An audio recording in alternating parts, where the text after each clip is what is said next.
Whether you're in town to go off to Hogwarts, have an afternoon tea with royalty, or visit many museums and tourist traps, the City of London has something for everyone. West of the city, not too far from Windsor, there sits one of London's biggest theme parks. This is Thorpe Park, the thrill capital of London. In this video, I'm going to give a complete rundown of my perspective of the park, and whether I think it's worth a visit for theme park fans and non-theme park fans alike.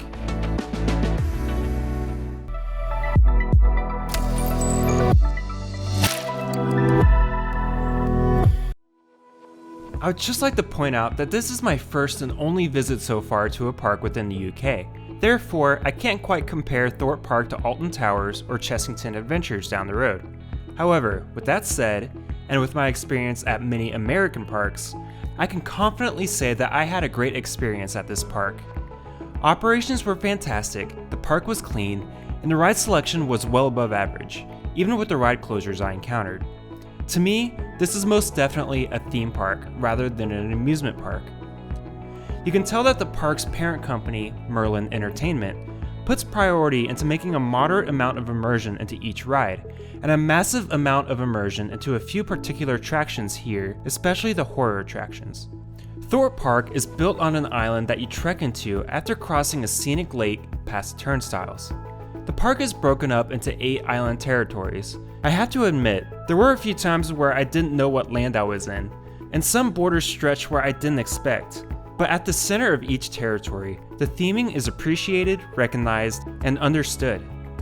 Let's give a rundown on the attractions the park has to offer, and let's start with the coaster lineup.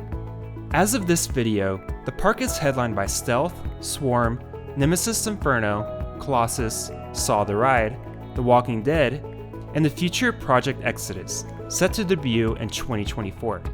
Let's start with Stealth, the fastest and tallest coaster in the United Kingdom.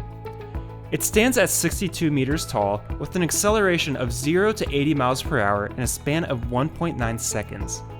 The coaster seems to be themed to a drag race within the 50s or 60s American town of Amity along Route 66. American music from that era serenades you as the Old Glory flag flies over the land. Before the launch, smoke is produced under the back of the train to simulate wheel spin. As the green lights flash, the train accelerates up into a top hat element on the left, before plunging straight down into a bottom element. After the forceful descent, the ride ends on an airtime hill before hitting the brake run. Stealth offers a thrilling and intense ride, encompassing a span of roughly 19 seconds from launch to brake run. Within this short time frame, riders encounter intense forces and an unforgettable journey. Similar to Top Thrill Dragster at Cedar Point or Accelerator at Knott's Berry Farm, this roller coaster prioritizes the overall experience over its duration. Sit in the front row to enjoy an exhilarating launch sensation, and opt for the back seat to experience thrilling airtime as you reach the peak of the top hat element. Next up is Nemesis Inferno. Supposedly, this attraction is the inferior version to Nemesis at Alton Towers, but this ride still packs quite a punch. Built around an erupting tropical volcano, the attraction stands at 29 meters and features 4 inversions along its twisting layout. I packed in quite a few B&M coaster rides over the years, and I can't quite say if Nemesis Inferno ranks quite highly. It's a great ride, but it didn't exceed my expectations, nor was it disappointing. It's a great coaster and a fantastic addition to any ride lineup. However, it didn't seem as forceful as the heavily cloned Batman the Ride coasters that are scattered around the world. I still had a great time in the front row, and I always appreciate an inverted coaster that's not cloned, which translates into a more unpredictable ride experience, which I cherished. I did appreciate the volcano element you traverse through after exiting the station. One day I'll visit Alton Towers and give a full comparison to both attractions, but for now, I have moderate praise for Nemesis Inferno. Let's talk about Saw the Ride. This is an attraction that I feel I would never see in an American theme park. Outside of October, horror-themed rides, shows, and attractions are rare to come by in the States for reasons I don't really understand. The theming is something you might find at Halloween Horror Nights at Universal Studios, but not a year-round attraction within any theme park. I held a deep appreciation for it, as it provided a truly exceptional and unparalleled experience, even if I haven't seen the Saw movies. Set in an abandoned sawmill, the attraction features elements and scenes that I will not spoil before reaching the vertical lift hill. All I will say is that the scenes you encounter are indeed horror and rather unexpected. It's not for younger riders, but given the height restrictions, I imagine it wouldn't be a problem anyway. Unfortunately, I sat in the back row each time, which really hindered on viewing the pre-lift hill scenes. I read up on these staged horror scenes later, and was surprised at what I'd actually missed because I was not in the front row. However, that didn't take away from the overall coaster experience. After the vertical lift hill, you crest downward into a 100-degree drop, passing by large rotating blades that are still functioning within this abandoned sawmill. The ride then features 3 inversions followed by an airtime hill before reaching the final brake run. While I've encountered some rough elements on Gerstlauer Europe riders like this one, Saw provided a comparatively smoother ride, devoid of any discomfort. It proved to be a highly enjoyable coaster, one that I would happily ride again, preferably in the front row. The Swarm is an impressive B&M wing coaster set in a post-apocalyptic setting of Swarm Island in the northern section of the park. The setting is very unique, centered around a swarm of invading flying alien species that have wreaked havoc upon the surrounding land. The ride is based around an abandoned and partially destroyed church, as well as other set pieces that include half-submerged fire engines, destroyed billboards, upright ambulances, and a damaged helicopter that is part of a flyby within the ride. The land creates a sense of danger and fear, which is good because it helps carry a forceless ride experience that most wing coasters tend to have. However, of all wing coasters that I've ridden, this is my favorite.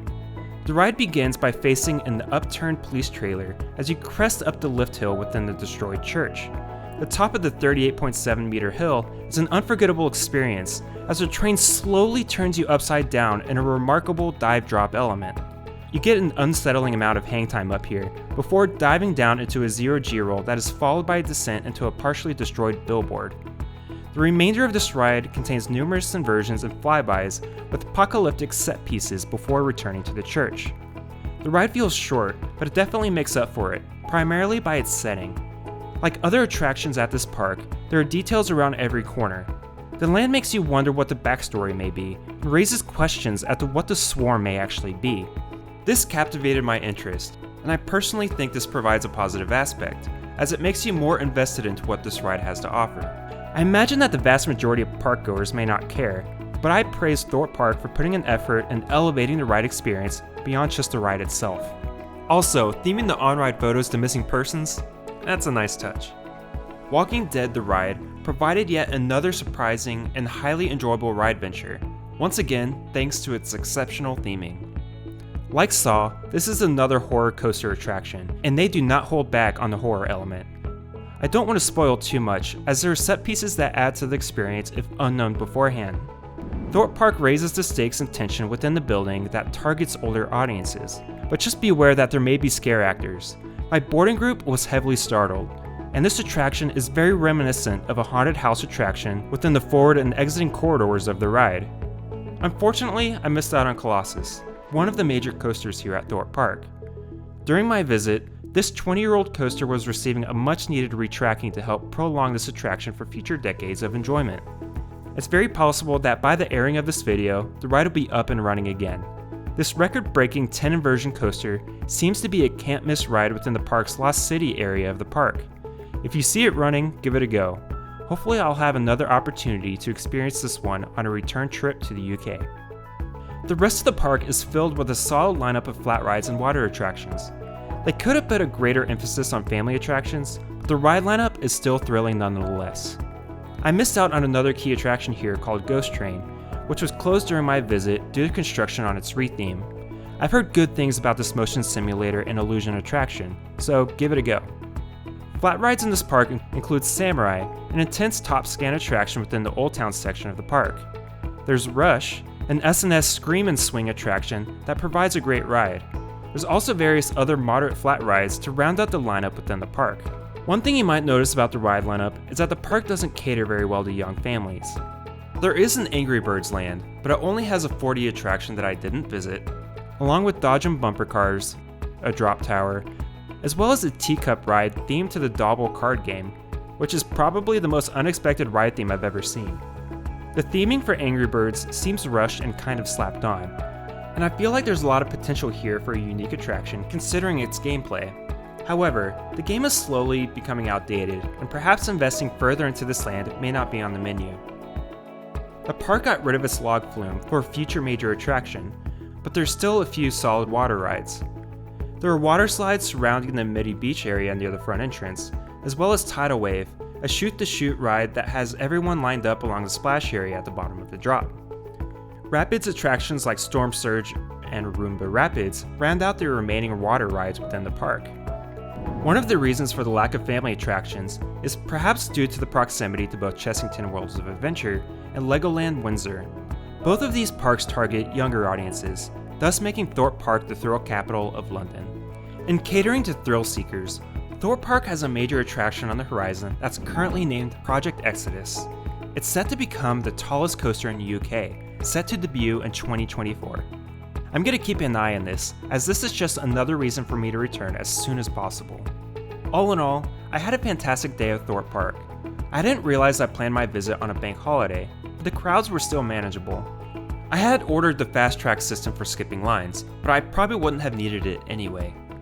This park layout feels small, but once everything is open, including Project Exodus, this will be an easy full-day park. Thorpe Park was clean, well-maintained, and set around beautiful scenery that separates you from the hustle and bustle of the outside London world. So, instead of heading off to Hogwarts at King's Cross, instead, make the trek southwest of London to experience this whimsical spectacle known as Thorpe Park.